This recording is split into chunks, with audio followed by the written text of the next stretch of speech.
Se você não está entendendo nada do que está rolando nos noticiários a respeito da Rússia, da Ucrânia, da OTAN, leia-se Estados Unidos, está curioso para saber o que está rolando, ou se você é estudante, está se preparando para as provas que vem aí, esse vídeo veio para te salvar. Então o nosso tema de hoje é exatamente esse: a questão da Ucrânia e suas repercussões na geopolítica internacional.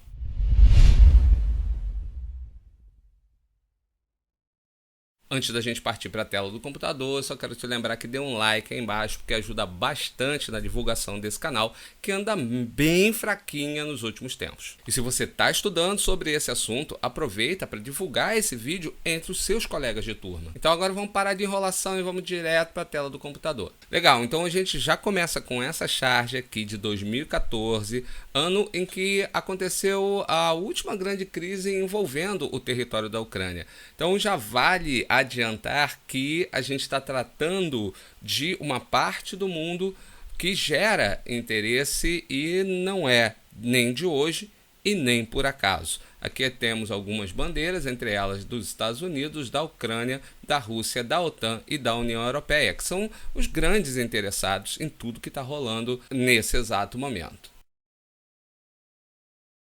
Então vamos pular para frente e vamos para o Mapa Mundi, que é a forma que eu sempre utilizo logo de cara quando o assunto é apontar as questões de algum país em relação ao resto do mundo. Por que é tão importante isso? Porque quando a gente olha esse país ou esse lugar, região, em relação ao resto do planeta, a gente consegue perceber qual é a importância desse lugar. Então o primeiro ponto que a gente deve analisar é a localização desse país em relação aos demais. E aqui está no Mapa Mundi, está aqui ó, marcadinho a localização da Ucrânia.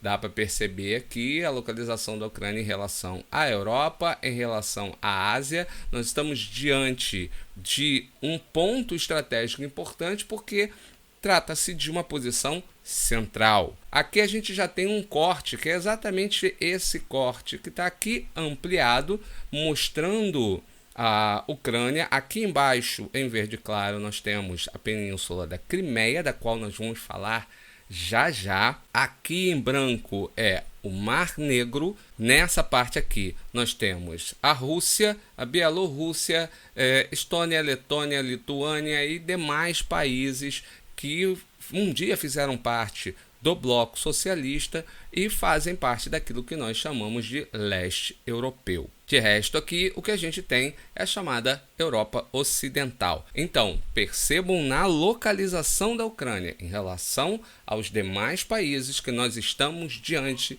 de um ponto estratégico muito importante. Mas vamos dar uma reforçada nisso olhando para outros mapas?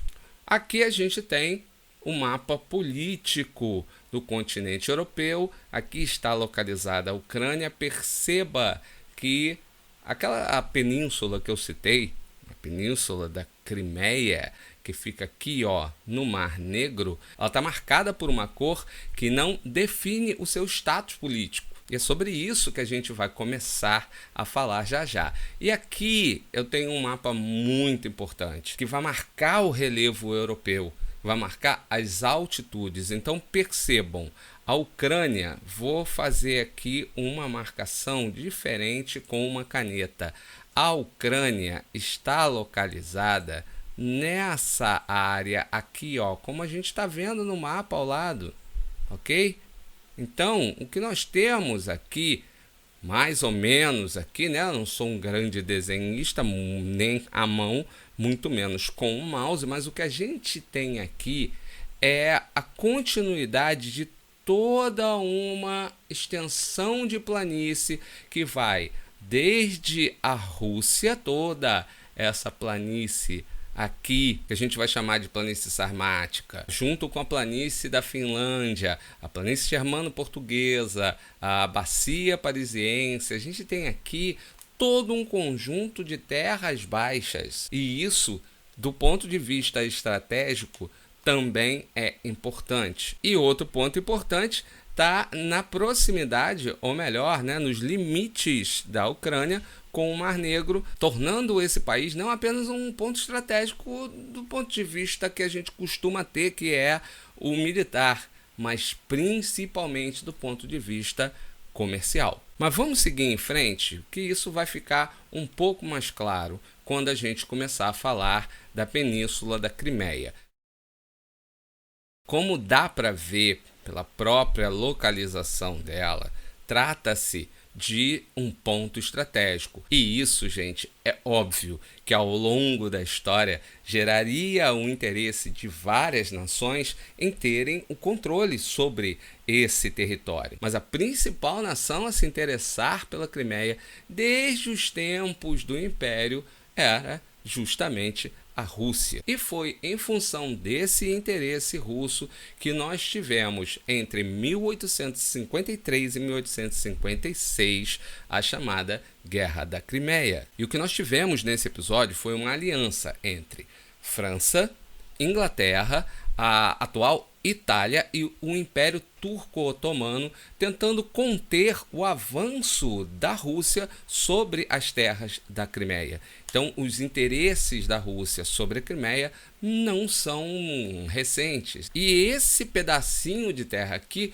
compôs, de fato, aquilo que ficou conhecido como a União das Repúblicas Socialistas Soviéticas, ou simplesmente União Soviética, que contava com a Rússia, a Ucrânia, olha ela aqui, tá? A Bielorrússia, Moldávia, Estônia, Letônia, Lituânia, Geórgia, Armênia, Azerbaijão e o grupo dos países que se estende pela Ásia Central junto com a própria Rússia, o Cazaquistão, o Uzbequistão, o Turcomenistão, o Quirguistão e o Tajiquistão. Então, aqui está a Ucrânia e olha a pontinha aqui no Mar Negro, que é a Crimeia.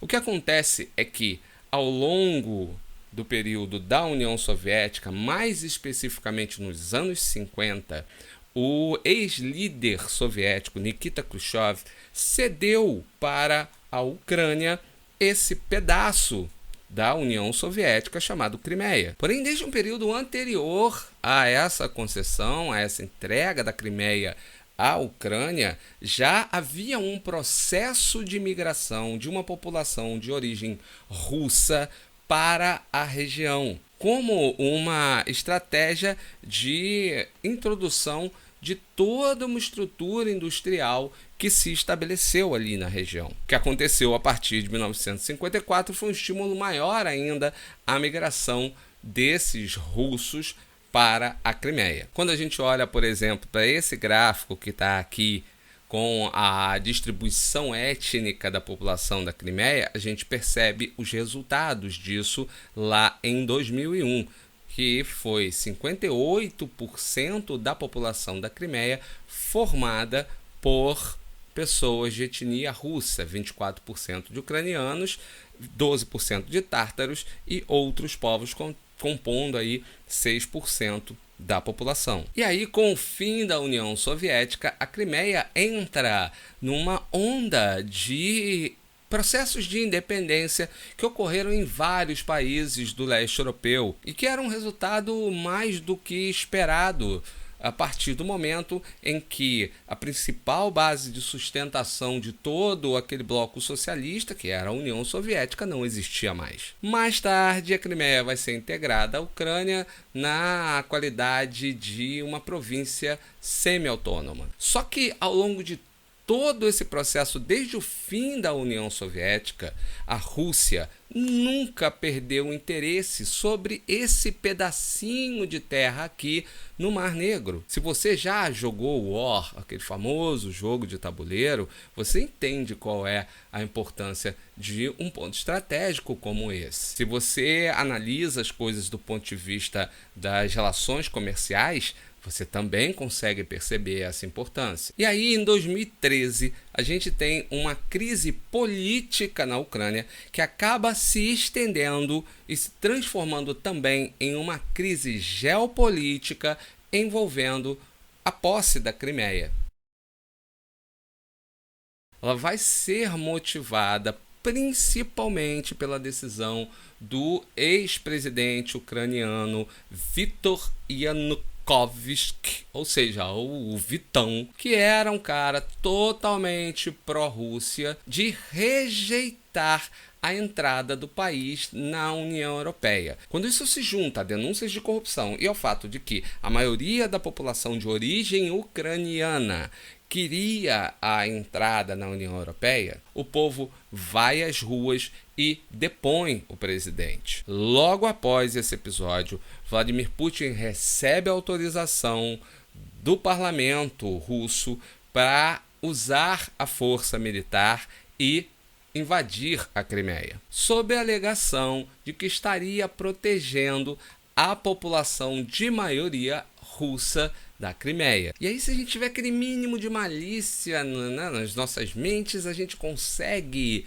entender que o estímulo ao longo dos anos, ao longo das décadas, para a migração de russos para essa região tão estratégica não foi por acaso. A solução para esse impasse veio através de um plebiscito, de uma consulta popular, na qual 96% dos cidadãos da Crimeia decidiram por integrar a península ao território russo. Mas não sem antes criar aquele clima pesado entre a comunidade internacional que acusou Vladimir Putin de estar sendo intervencionista ao enviar suas tropas para a Crimeia. Então isso gerou muita polêmica e muita rejeição por parte da comunidade internacional, incluindo aí as Nações Unidas e, é óbvio, os Estados Unidos da América. E aí eu vou deixar uma pergunta que eu mesmo vou responder. O que faz de Vladimir Putin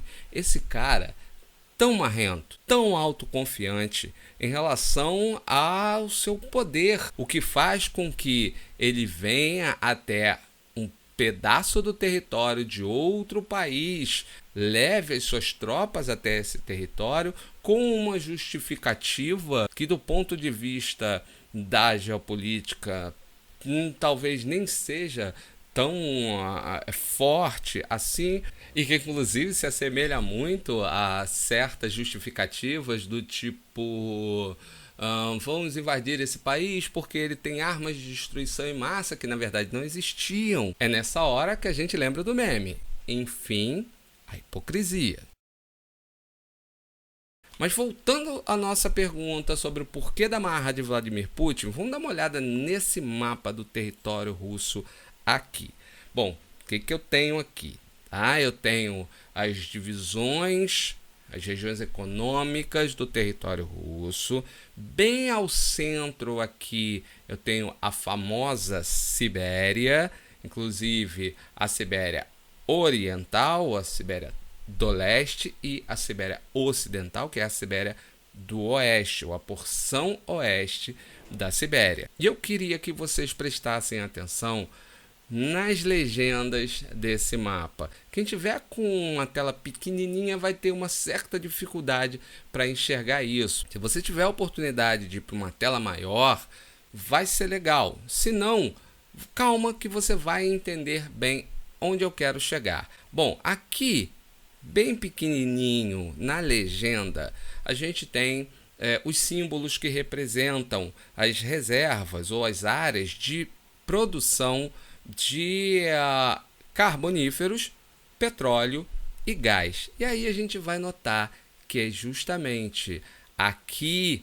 na Sibéria do Oeste que a gente vai encontrar a maior concentração dessa produção, mas não só na Sibéria do Oeste, também nas províncias aqui dos Urais, do Volga e no sul-sudoeste, que é justamente a parte que faz fronteira com a Ucrânia. Além de todo um parque industrial que foi herdado da antiga União Soviética e que foi sendo reaproveitado e modernizado ao longo do tempo.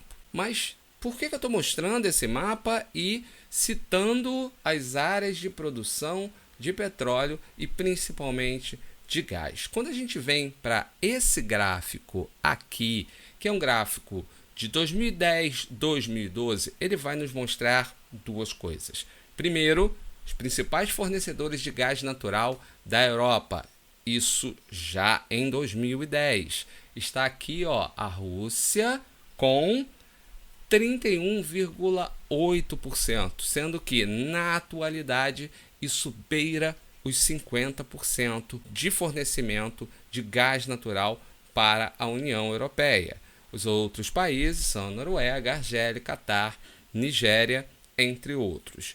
E os principais destinos desse gás natural russo. Além de nós termos aqui o leste europeu como destino, nós temos também a Alemanha, o Reino Unido, a França, a Itália, a Turquia, entre outros países da União Europeia. Como é que isso vai deixar as coisas um pouco mais claras para a gente? Quando a gente conecta o gráfico ao mapa e mostra esse mapa aqui.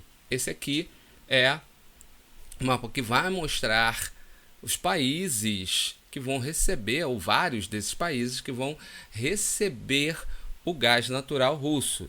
E também um dos caminhos para esse gás natural. Olha como é que a gente agora começa a conectar tudo aquilo que eu disse até esse momento. E se você não prestou atenção, dá uma olhada, volta. Já que nós estamos aqui num vídeo, por que não voltar um pedacinho para que você possa finalmente entender a importância da Ucrânia nessa história toda, fez com que duas crises surgissem em torno dela nesses últimos anos, mas também o porquê de todo esse poder e de toda essa marra de Vladimir Putin diante das nações da Europa, não só oriental, como também da Europa ocidental, que estão entre as maiores potências do mundo. Olha aqui no mapa um dos caminhos do gás natural que vai para a Europa. É justamente a Ucrânia. Vou deixar isso um pouquinho mais claro?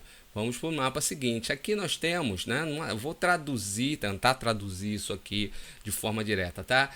As principais rotas de gasodutos conectando os campos de gás natural do oeste da Sibéria às áreas, os mercados de exportação do oeste europeu ou Europa Ocidental, que passam pela Ucrânia. Então, aqui o que a gente tem é justamente essa quantidade enorme de gasodutos atravessando o território ucraniano e olha para a Crimeia aqui, sendo inclusive embarcados nos portos em Sevastopol, em Kerch. Então você consegue entender por que um lugar como esse, a Ucrânia, gera tanto interesse? Isso é uma das coisas mais importantes que a gente precisa compreender quando faz a análise de uma situação, de uma crise geopolítica como essa. Porque os noticiários vão nos mostrar aquilo que está acontecendo, porque essa é a função do jornalismo. Enquanto nós, que somos da geografia, em nossas análises, principalmente nas análises geopolíticas, nós precisamos não saber o que está acontecendo, mas principalmente o porquê. Quais são os interesses que giram em torno disso? E aí eu quero trazer para vocês uma frase que eu repito incansavelmente entre os meus alunos quando o assunto é geopolítica. Quando se trata de relações entre países, não existe caridade, não existe boa vontade, não existe ajuda, apoio puro e simples. Não existe aquele suporte no qual você sente pena de uma outra nação e envia os seus jovens, os seus soldados, as suas forças, o seu capital para aquele lugar, pura e simplesmente para livrá-lo de um vilão maquiavélico de algum filme de James Bond. O que existe são interesses estratégicos, políticos e econômicos. Então guarda isso. Nas relações entre países não existe amizade, boa vontade ou caridade. O que existe são interesses. Essa é a frase que eu repito incansavelmente para os meus alunos quando o assunto é geopolítica internacional, ao ponto inclusive deles estarem diante de questões e mais tarde relatarem que ouviram a minha voz repetindo essa frase, tipo o Obi-Wan Kenobi dizendo para o Luke, né, desligar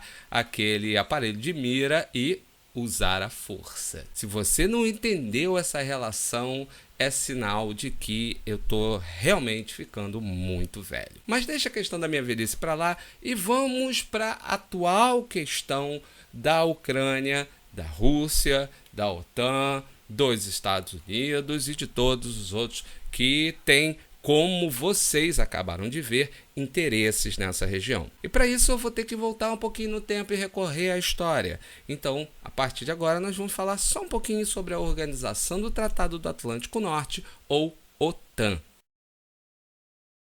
que é uma aliança militar que foi fundada em 1949 com o intuito de proteger seus signatários contra qualquer ameaça vinda dos países do bloco socialista. Ela teve a sua contrapartida, né, sua contraparte socialista, que foi o Pacto de Varsóvia, criado 6 anos depois, em 1955. Aqui à esquerda a gente tem os 12 países que foram os primeiros signatários do tratado que deu origem à OTAN: Bélgica, França, Noruega, Canadá, Islândia, Países Baixos, Dinamarca, Portugal, Itália, Estados Unidos, Luxemburgo e Reino Unido. E aqui acima, à direita, os países que foram os signatários do Pacto de Varsóvia, além da União Soviética, Alemanha Oriental, Bulgária, Hungria, Polônia, Tchecoslováquia e Romênia. O que acontece aqui? Com o fim da União Soviética,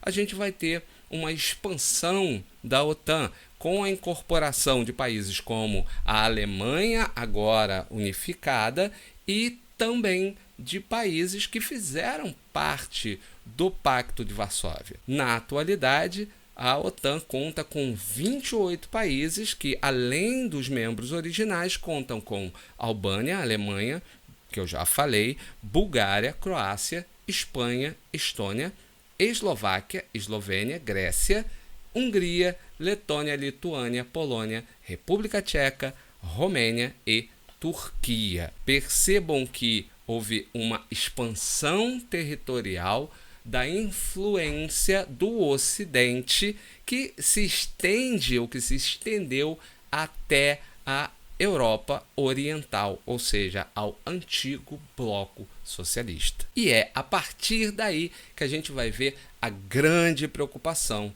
de Vladimir Putin.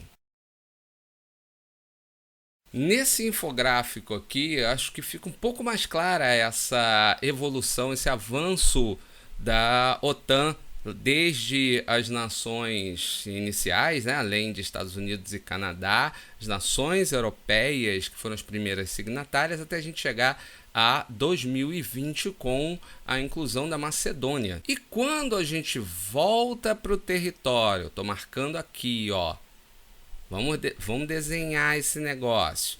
Quando a gente volta a falar do território da Ucrânia, e o que a gente tem na atualidade é apenas aquele processo de aproximação da Ucrânia com a Europa Ocidental seguindo em frente, dessa vez com a OTAN, que já vinha se espalhando pela Europa Oriental, chegando até os ucranianos e agora gerando uma grande preocupação na Rússia, que, se a gente analisar até certo ponto, faz sentido essa preocupação de Moscou em relação à expansão da OTAN. Em primeiro lugar, ela se chama Organização do Tratado do Atlântico Norte. A gente tem aqui já vários países que sequer têm contato com o Oceano Atlântico. Mas tirando dessa literalidade e trazendo para um raciocínio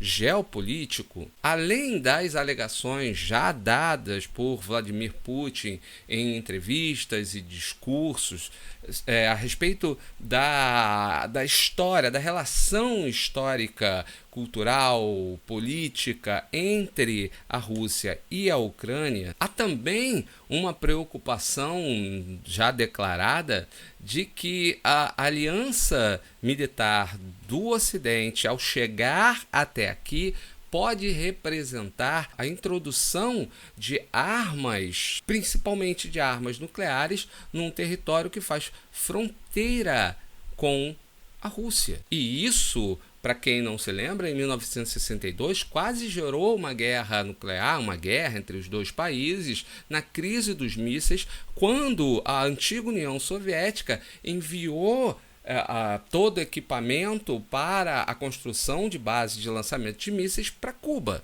que fez com que o governo dos Estados Unidos cercasse a ilha e ordenasse que qualquer navio soviético que tentasse ultrapassar o cerco seria afundado. Então o que a gente está vendo nesse momento é um reflexo de uma outra frase que eu repito muito para os meus alunos. Quase todo conflito geopolítico da atualidade nada mais é do que uma treta mal resolvida dos tempos da Guerra Fria. Nesse mapa aqui a gente vê as posições das forças russas no momento em que esse vídeo está indo ao ar, que ele está sendo gravado em fevereiro de 2022. Já temos notícias de um início de retirada de tropas da Crimeia. Porém, o impasse ele só vai ser resolvido de uma forma, através de um diálogo entre Kiev e Moscou. Daqui para frente não há como nós precisarmos o que vai acontecer, mas o que importa para a gente